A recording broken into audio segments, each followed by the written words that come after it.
Cette guerre qui est dirigée par le président de la République lui-même, nous avons différents fronts.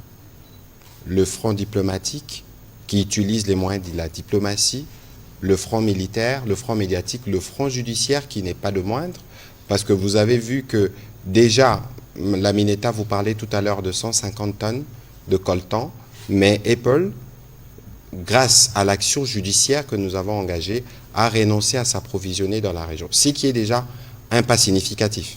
Ce n'est pas suffisant parce que reconnaître qu'on s'approvisionnait dans la région signifie donc de ne plus dire qu'on ne s'approvisionnerait plus dans la région, c'est reconnaître implicitement qu'on les faisait. On les faisait auprès de qui? Et pour ça, nous allons obtenir des clarifications. Il y aura le procès d'Arusha qui va arriver bientôt, mais pour ce qui concerne spécifiquement le front médiatique dont on parle, il faut savoir que, je rappelle encore ce que nous disons souvent, la guerre ici, c'est une guerre qui est faite à chaque Congolais, où qu'il se trouve sur le territoire national.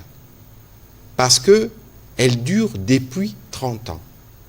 Le président Tshisekedi a hérité de cette guerre.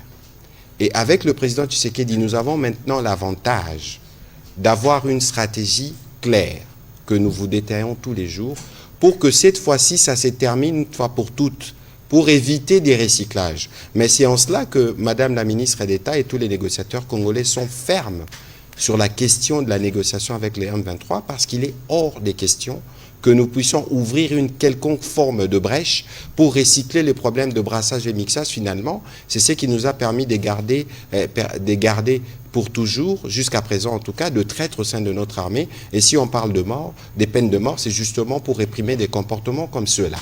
Mais alors, vous les professionnels des médias, alors ce matin nous disions, avant d'être journaliste, vous êtes des compatriotes. Vous ne pouvez pas imaginer le coût quotidien de cette guerre.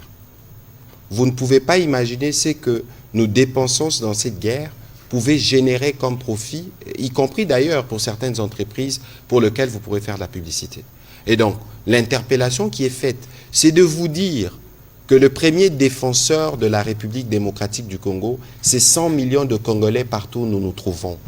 Donc ne considérez pas que les mégas que vous avez dans vos téléphones, c'est des mégas qui doivent servir que pour vous-même. C'est des mégas qui peuvent servir pour votre pays en relayant par exemple ce que nous disons. Et en vous méfiant justement de ce qui est dilué sur les réseaux sociaux parce que c'est là que se trouve le poison rwandais. Et vous savez que le Rwanda, c'est l'empire du mensonge et vous suivez régulièrement les côtés un peu bipolaires de son président qui aujourd'hui encore a péroré sur des énormités concernant la République démocratique du Congo. En résumé, ce qu'ils veulent, c'est de continuer les processus de pillage. En résumé, le Rwanda d'aujourd'hui ne peut pas vivre sans voler en République démocratique du Congo. Et aucun Congolais, où qu'il se trouve, ne peut accepter cela. Vous savez, les jeunes de Goma, les jeunes de la partie est du pays, qui sont nés en 94, sont nés dans la guerre, ça fait 30 ans. Pour ces jeunes-là, il y a un besoin qui pense aussi autrement. Pour ces jeunes-là, ils ont besoin que leurs enfants croissent dans un pays pacifié.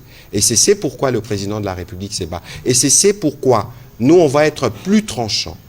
On ne va plus laisser une quelconque forme de manipulation, une quelconque forme d'intrusion rwandaise dans notre opinion et dans notre environnement, quel que soit le canal, média ou pas, parce qu'il est temps pour nous de nous assurer que nous continuons chacun en ce qui le concerne en train de faire notre part pour mettre fin à cette guerre d'agression et nous y arriverons.